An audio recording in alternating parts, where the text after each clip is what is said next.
जय हिंद दोस्तों।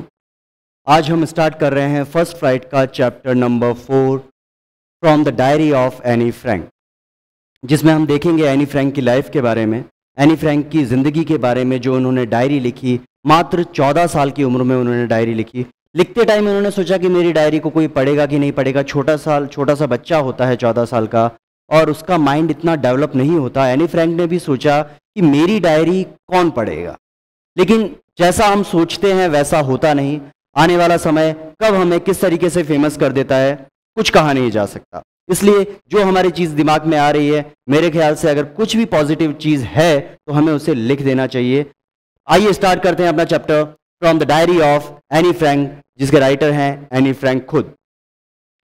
एनालिस मार्गी Anne Frank 12 June 1929, February March 1945 was a German born Jewish girl। Germany में इनका जन्म हुआ और ये एक जीविश गर्ल थी।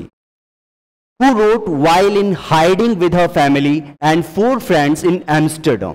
जगह थी एम्स्टर्डम, जिन्होंने ये डायरी लिखी। Who wrote in hiding। Hiding कहते हैं जब हम छिपे हुए होते हैं। किसी और देश का शासन हमारे देश के ऊपर है, कभी भी हमारे ऊपर आक्रमण हो सकता है, हमला हो सकता है, और जेल जाने से बचने के लिए हमें कहीं ना कहीं छिपना पड़ता है। तो एनी फ्रैंक ने जब ये डायरी लिखी तो वो अपनी हाइडिंग में थी, लोगों से बच के रह रही थी। With a family and 4 friends in Amsterdam.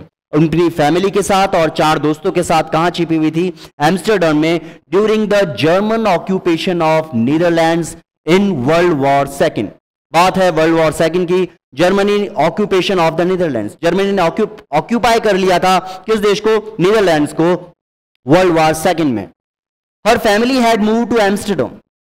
Anne Frank जो हमारी कहानी की हीरोइन है, एम्स्टर्डम में उनकी फैमिली मूव कर चुकी थी। After the Nazis gained power, जब नाजीज को पावर मिल चुकी थी in Germany, but were trapped. Underline the word trapped. Trapped means, trap मतलब होता है किसी को शिकंजे में ले लेना, ट्रैप कर लेना।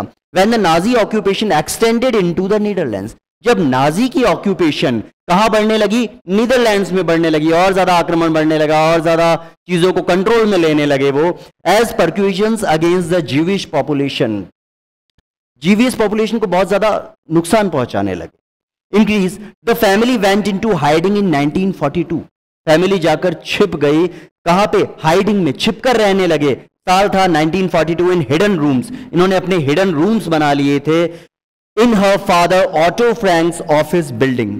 अगर राइट मान लीजिए क्वेश्चन पूछ लिया जाता है कहां पर छिपे थे, तो उनके पापा ऑटो फ्रैंक्स की ऑफिस बिल्डिंग में छिपकर रह रहे थे।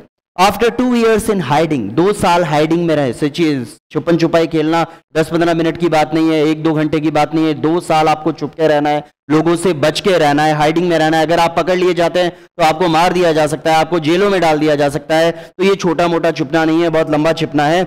The group was betrayed, betrayed यानी धोखा दे दिया गया।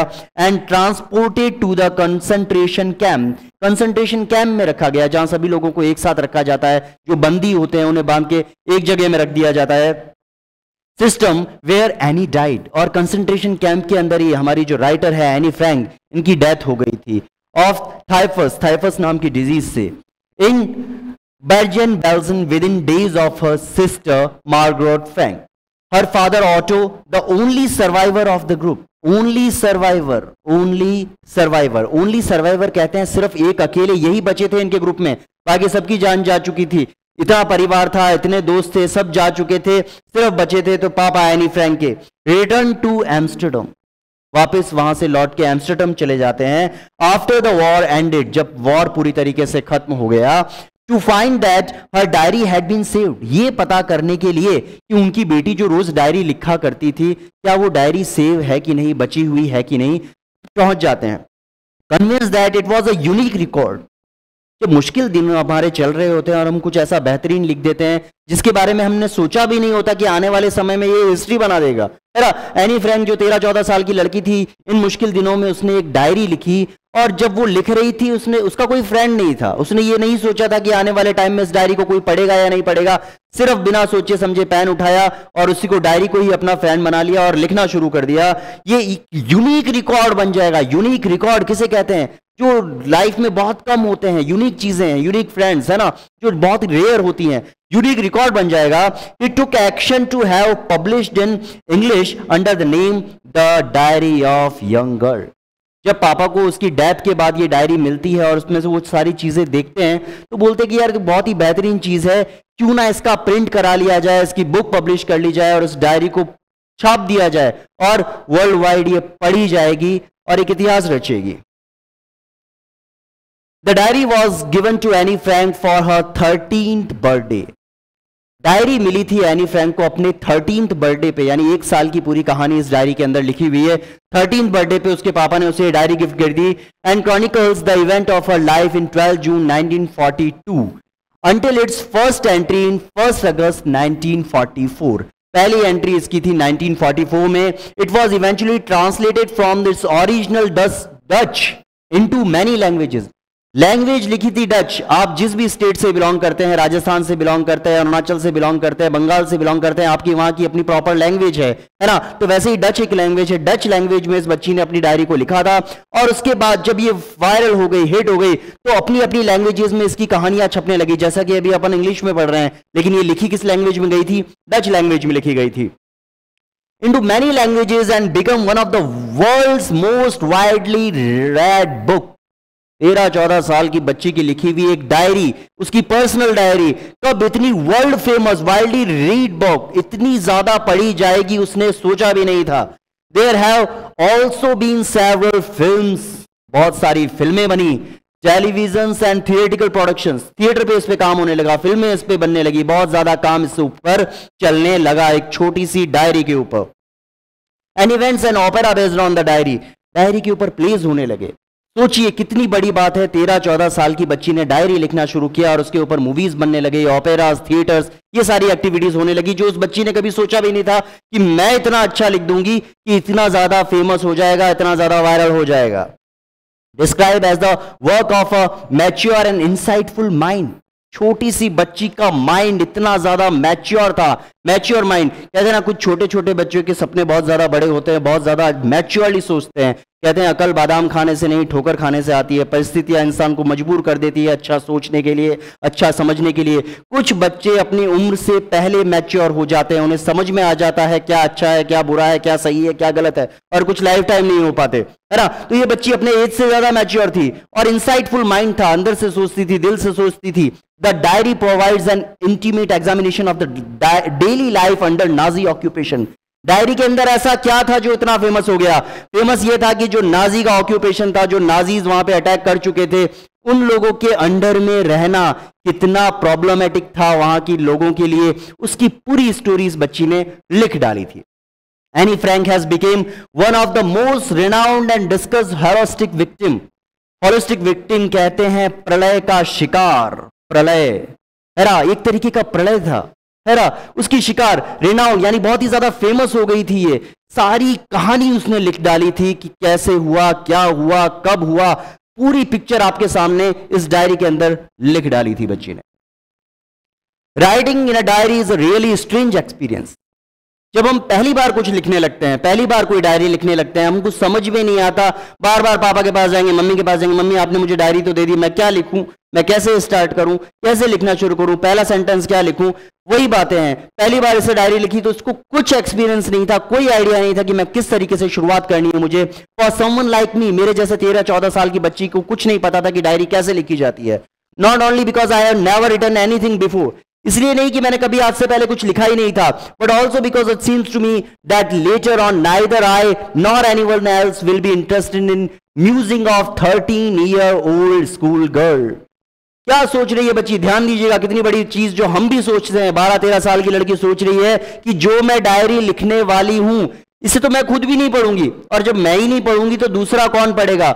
जब ये चीजें लिखने से पहले वो सोच रही थी, उसे नहीं पता था कि समय कैसी करवट बदलेगा और ये वर्ल्ड में सबसे ज्यादा पढ़ी जाने वाली किताब बन जाएगी। तो कई बार जो हम सोचते हैं और पॉजिटिव थॉट्स आते हैं, उसे हमें लाइफ में अप्लाई कर देना चाहिए, क्योंकि हमें नहीं पता कि भविष्य के गर्भ में क्या है। ओह well, it doesn't matter, matter नहीं करता, सोचना जो होगा देखा जाएगा, जो होगा बाद में देख लेंगे, कोई पढ़ेगा तो अच्छी बात है, नहीं पढ़ेगा तो कोई बात नहीं, मैं तो डायरी लिखना स्टार्ट कर रही हूं। I feel like writing and I have an even greater need to get all kinds of thing off my chest. देखिए बड़ी प्यारी लाइन लिखी है, off my chest. बहुत ज्यादा चीजें, जब आप बहुत ज्यादा तनाव में होते हो, बहुत ज्यादा टेंशन में होते हो, आपका बहुत ज्यादा बुरा वक्त चल रहा होता है और आपका कोई दोस्त नहीं होता, तो कोई ना कोई आपको ऐसा साथी चाहिए जिसके साथ आप अपनी बातें शेयर कर सकें, मन को हल्का कर सकें. तो एनी फ्रैंक की कोई फ्रेंड नहीं थी, तो उसने डायरी को ही अपना फ्रेंड बना लिया था और सोचा कि मैं सारी कहानी मेरी जो लाइफ की चल रही है वो एक डायरी में लिख डालूंगी. पेपर हैज मोर पेशेंस, ध्यान दीजिएगा, paper has more than than people. Paper के अंदर ज्यादा पेशेंस है. पेशेंस मतलब क्या होता है? धैर्य है ना. बहुत ज्यादा पेशेंस है. पीपल, लोग इतना नहीं समझ पाते, इतनी चीजों को नहीं समझ पाते, लेकिन पेपर में जो आप लिख डालोगे वो समझ लेगा, आपकी बातों को सुनेगा, आराम से सुनेगा, चीजों को इग्नोर नहीं करेगा. जो जब तक आप लिखते रहोगे तब तक वो आपकी बातों को सुनता रहेगा कि यार ये नहीं बोलेगा यार मैं बोर हो रहा हूं, प्लीज यार बस कर, अब पका मत, है ना. पेपर पे आप लिखते रहिए, जो आपके मन में आ रहा है लिखते रहिए, वो आपको रिएक्ट नहीं करेगा. I thought of this saying on one of those days when I was feeling a little depressed. कभी कभी जब मन उदास होता है तो कुछ ना कुछ लिखने का मन करता है. तो इसका भी यही हाल था, एनी फ्रैंक का भी. एनी फ्रैंक का जब मन बहुत उदास था वो सोचती थी कुछ ना कुछ लिखूं मैं. and was sitting at home with my chin in my hand. ऐसे करके इंसान जब बहुत टेंशन में होता है सोचता है ये करना है, ये करना है, ये करना है, ये करना है, वो सारी प्लानिंग इसकी चल रही है. बोर्ड एंड लिस्टलेस, ध्यान दीजिएगा, लिस्टलेस विद नो एनर्जी और इंटरेस्ट. बिल्कुल एनर्जी नहीं है. जब आप खुश नहीं होते तो एनर्जी होने का सवाल ही पैदा नहीं होता. बहुत ज्यादा उदास रहती थी, बहुत ज्यादा बोर होती थी, कोई दोस्त नहीं था, क्या करना है, कंसंट्रेशन कैंप में बंद है, क्या करें, बाहर जा नहीं सकते, घर में बैठे बैठे कुछ ना कुछ तो लिखना ही चाहिए. Wondering whether to stay in or go out. समझ में नहीं आ रहा है अंदर रहूं या बाहर जाऊं. I finally stayed where I was brooding. Yes, paper does have more patience, and since I am not planning to get anyone else read this stiff back notebook grandly referred to as a diary, useless, I should ever find a real friend. अब सोचा कि इस boring सी चीज को कौन पढ़ेगा, कोई इसमें इंटरेस्ट लेगा कि नहीं लेगा. इन सारी चीजों को परे रखते हुए उसने अपनी डायरी को अपना फ्रेंड बना लिया, रियल फ्रेंड बना लिया. It probably want make a bit of difference. क्या फर्क पड़ता है कि कोई इंसान ही दोस्त हो या कोई डायरी दोस्त हो, कोई फर्क नहीं पड़ता. तो वो डायरी को अपना दोस्त बना लेती है. Now I am back to the point that prompted me to keep a diary in first place. I don't have a friend. एक रीजन था डायरी को अपने साथ रखने के लिए. डायरी को I am back to the point that prompted me to keep a diary in the first place. I don't have a friend. मेरा कोई दोस्त था ही नहीं, मेरा दोस्त एक ही था, वो दोस्त थी मेरी डायरी, उसके अलावा कोई मेरा दोस्त नहीं था. Let me put it more clearly, since no one will believe. कोई इस चीज पे विश्वास नहीं करेगा that a 13-year-old girl is completely alone. 13 साल की बच्ची, 12-13 साल के ग्रुप में जब बहुत सारे आपके दोस्त होते हैं, यहाँ 13 साल की बच्ची का कोई दोस्त नहीं है, वो पूरी तरीके से अलोन है, बिल्कुल अकेली है इन द वर्ल्ड. सोचिए कितना भयानक दृश्य है. सोचिए आप बिल्कुल अकेले हो, आपकी कोई बात सुनने वाला नहीं है, आप किसी से अपनी खुशी को जाहिर नहीं कर सकते, किसी के सामने अपना दुख जाहिर नहीं कर सकते. सिर्फ और सिर्फ एक डायरी ही आपकी दोस्त है जिसको सामने आप अपने सारे कच्चे चिट्ठे लिखकर छोड़ देते हैं. And I am not. I have loving parents and a 16-year-old sister. ऐसा नहीं है कि वो लाइफ में अकेली थी, उसके पास उसके लविंग पेरेंट्स थे जो उससे बहुत ज्यादा प्यार करते थे. 16 years old उसकी सिस्टर थी. And there are about 30 people I can call friends. दोस्त बहुत सारे, आपके क्लास में बहुत सारे बच्चे पढ़ते होंगे, 30 40 50 बच्चे पढ़ते होंगे, लेकिन दोस्त एक या दो ही होते हैं जिनसे आप दिल की बात कर सकते हैं, जो बहुत अजीज हैं, जिनको आपके सारे राज पता है, सारे कच्चे चिट्टे पता है. वो दोस्त कहलाने लायक होता है. तो इसके तो वो दोस्त भी नहीं है, तो उसने अपनी एक ही दोस्त बनाई और वो दोस्त थी इसकी diary. I have a family, loving aunts. Family में लविंग आंट्स भी थी, गुड होम था, अच्छा घर था, भाई था, बहन था, पापा थे, मम्मी थे, भगवान का दिया हुआ सब कुछ था. लेकिन एक अच्छा दोस्त के नाम पे थी तो सिर्फ एक diary. No one on the surface. I seem to have everything except my one true friend. True friend अगर जीवन में कोई था तो वो थी सिर्फ एनी फ्रैंक की diary. All I think about when I am with friends is having a good time. All I have, ध्यान दीजिएगा, all I think about when I am with friends, अगर मैं अपने दोस्तों के साथ होता था, is having a good time. दोस्तों के साथ इंसान को क्या चाहिए होता है? एक अच्छा समय चाहिए होता है, अच्छा टाइम चाहिए होता है जो आप बहुत अच्छी से निकाल सकें. I can't bring myself to talk about anything but ordinary everyday things, दोस्तों के साथ हम क्यों रखते हैं दोस्त? दोस्त इसलिए रखते हैं कि पूरे दिन क्या क्या घटा हमारे साथ, स्कूल में क्या हुआ, घर में क्या हुआ, वो सारी बातें, अपन क्या बेकार की बातें ही तो करते हैं दोस्तों के साथ। करते क्या है, जब टीचर बहुत ज्यादा बोर कर रहा होता है, फालतू पका रहा होता है, तो अपन दोस्त लोग आपस में पीछे बैठ के क्या कर रहे होते हैं, सिर्फ बेकार की बातें। आज तेरे साथ क्या हुआ, आज उसके साथ क्या हुआ, क्लास कब खत्म हो जाती है पता ही नहीं चलता, अगर आपका अच्छा दोस्त है तो। अभी लेकिन ऐसा मत कीजिएगा, अपनी बहुत इंपॉर्टेंट क्लास चल रही है, आप स्कूल की क्लास अटेंड नहीं करके यहां अटेंड कर रहे हैं। I can't bring myself to talk about anything but ordinary everyday things. Ordinary everyday things. जो लाइफ में कुछ नया नहीं होता है, रोज रोज आपकी लाइफ में कुछ बहुत ही एंटरटेनिंग होगा ऐसा पॉसिबल नहीं है। रोज वही जिंदगी है, सुबह उठना है, स्कूल जाना है, नहाना है, धोना है, टीचर से डांट खानी है, शाबाशी लेनी है, सो एंड सो। अगर अच्छे हैं तो कुछ अच्छा होगा, बुरे हैं तो कुछ ना कुछ गड़बड़ होगा, चलता रहता है। लाइफ में अप्स एंड डाउन्स आते रहते हैं। तो ऑर्डिनरी थिंग्स के लिए ऑर्डिनरी बातें दोस्तों के साथ वो करती थी। We don't seem to able to get any closer, and that's the problem. Maybe it's my fault that we don't confine each other. Underline the word confine. Confine मतलब to tell personal things privately to a person that one trust. हर बात हर दोस्त से नहीं की जा सकती। बहुत अजीज दोस्त कुछ ऐसे होते हैं जिनमें लाइफ को आप अपनी प्रॉब्लम्स बता सकते हैं। दोस्त वही होता है जिसको आप अपनी तकलीफें बता सके, वरना खुशियों में तो भीड़ शामिल होती है ना। तो असली दोस्त कौन होता है कि यार भाई ये प्रॉब्लम चल रही है मेरे साथ, और इसके अगर एनी फ्रैंक की हम बात करें तो एनी फ्रैंक की प्रॉब्लम सुनने के लिए उसकी बेस्ट फ्रेंड सिर्फ एक थी, वो थी उसकी diary. In any case that's just how things are. यही चीजें थी, यही मेरी लाइफ में यही चल रहा था। मेरे कोई ऐसा दोस्त नहीं था जिससे मैं अपनी पर्सनल चीजों को शेयर कर सकूं। And unfortunately, they are not liable to change. Change भी तो नहीं किया जा सकता। जो चीजें हैं लाइफ में सो है, उसे झेलना पड़ेगा, लेकर चलना पड़ेगा। That is why I started the diary। और यही सबसे बड़ा रीजन था कि मेरे लाइफ में कोई इतना अच्छा दोस्त नहीं था, इतना क्लोज फ्रेंड नहीं था जिसके साथ मैं हर चीज शेयर कर सकूं। इसीलिए मैंने डायरी को अपना बेस्ट फ्रेंड बना लिया था। To enhance the image of that long-awaited friend in my imagination, I don't want to jot down the facts in this diary the way most people would do, but I want the diary to be my friend. I am going to call this friend Kitty. Diary तो मिली ही थी, दोस्त मिली गई थी, हर चीज वो उसमें mostly जो अच्छी अच्छी चीजें थी, जो उसे लिखने लायक लगता था, वो लिखती थी। और अपने दोस्त का एक नाम देना भी जरूरी है। डायरी एक non living thing, creature type का लगता है, उसमें जान नहीं है, डायरी में जान नहीं आती। लेकिन जब हम किसी नॉन लिविंग थिंग को कोई नाम दे देते हैं तो ऐसा लगता है कि उसमें जान हो गई है। आप कोई भी पेट एनिमल पालते हैं घर में, आपके डॉग होगा, कैट होगा, व्हाटएवर, लेकिन अगर आप क्या अपने घर में किसी भी पेट एनिमल को पालते हैं, क्या उसको डॉग बोलते हैं या किटी बोलते हैं? उसको कोई प्यारा सा नाम देते हैं। कभी किसी को कोई ड्यूक नाम दे दिया, कोई कुछ नाम दे दिया, कोई कुछ जो भी आपने नाम दिया। लेकिन अगर आप अपने पेट को कोई नाम दे देते हैं तो वो आपकी फैमिली का मेंबर बन जाता है, आपसे जुड़ जाता है, आपकी फीलिंग्स उससे जुड़ जाती है और आप उसे कहने में हिचकिचाते नहीं है। वैसे ही इसने अपनी डायरी को नाम दिया किटी। याद रखिएगा, डायरी का नाम पूछा जा सकता है। डायरी का नाम क्या था? Kitty. Since no one would understand a word of my stories to Kitty if I were to plunge right in, I had better provide a brief sketch of my life, much as I dislike doing so. Brief sketch of my life. Brief sketch यानी एक छोटा सा संक्षेप विवरण है ना मेरी life का। Much as I dislike doing so, मुझे ये चीजें करना इतना अच्छा नहीं लगता। Plunge right, start right है ना, plunge down, put down casual way। यहाँ पे देखेंगे हम। My father, the most adorable father, मेरे पापा जो सबसे अच्छे पापा हैं I have ever seen। हर बच्चे को अपने मम्मी पापा हमेशा दुनिया के सबसे अच्छे मम्मी पापा लगते हैं। I have ever seen, but don't marry my mother until he was 36। मेरे पापा ने मेरी मम्मी से तब तक शादी नहीं करी जब तक वो 36 साल के नहीं हो गए। And she was 25। पापा थे 36 के, मम्मी थी 25 की।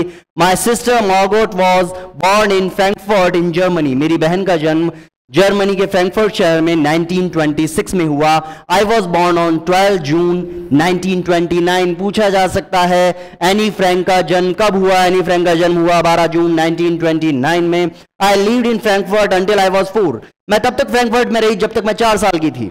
माई father emigrated to Holland. Emigrated, underline the word emigrated. Emigrated मतलब होता है मूव ऑन हो जाना, वहां से जगह शिफ्ट कर लेना, ट्रांसफर होना एक जगह से दूसरी जगह। एमिग्रेटेड टू हॉलैंड इन 1933। फ्रैंकफर्ट से 1933 में कहां शिफ्ट हो गए? हॉलैंड में शिफ्ट हो गए। My mother Edith Hollander Frank Edith Hollander Frank mother का नाम है, पूछा जा सकता है मदर का क्या नाम था, तो आप बता देंगे एडिथ हॉलिडर फ्रैंक था। Went with him to Holland, उनके साथ हॉलैंड चली गई, कहां, कब, सितंबर में। While Margot and I were sent to Aachen, ध्यान दीजिएगा, मम्मी हॉलैंड चली गई, मार्गोट और मुझे भाई बहनों को काम भेज दिया गया, एचएन भेज दिया गया to stay with our grandmother, इसके साथ रहने के लिए। अब पापा मम्मी से अलग हैं, ग्रैंडफादर के साथ रह रहे हैं। Margot went to Holland in December, Margot दिसंबर में ही जा चुकी थी, मुझसे पहले जा चुकी थी। एंड आई फॉलोड इन फरवरी, पहले मार्गोट गई और उसके पीछे पीछे मैं गई। When I was plunged down, underline the word plunged down मतलब होता है put down in a casual way, सारी चीजें put down करना, लिखना on the table as a birthday present for Margot, birthday present के लिए मार्गोट। मैं एक बर्थडे प्रेजेंट की तरह गई थी कि नहीं वो गई है अकेली तो तेरे को भी जाना पड़ेगा, साथ में कोई ना कोई ध्यान रखने वाला होना चाहिए, तो मुझे तो जबरदस्ती भेज दिया गया था।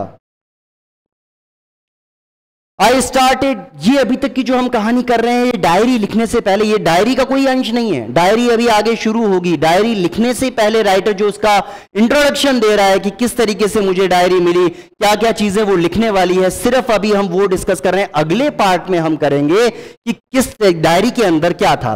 लास्ट पेज हम देखते हैं इस पार्ट का। I started right away at the Montessori nursery school, Montessori nursery school में मेरी पढ़ाई शुरू हुई। I stayed there until I was 6, मैं 6 साल तक वहीं पे पढ़ी।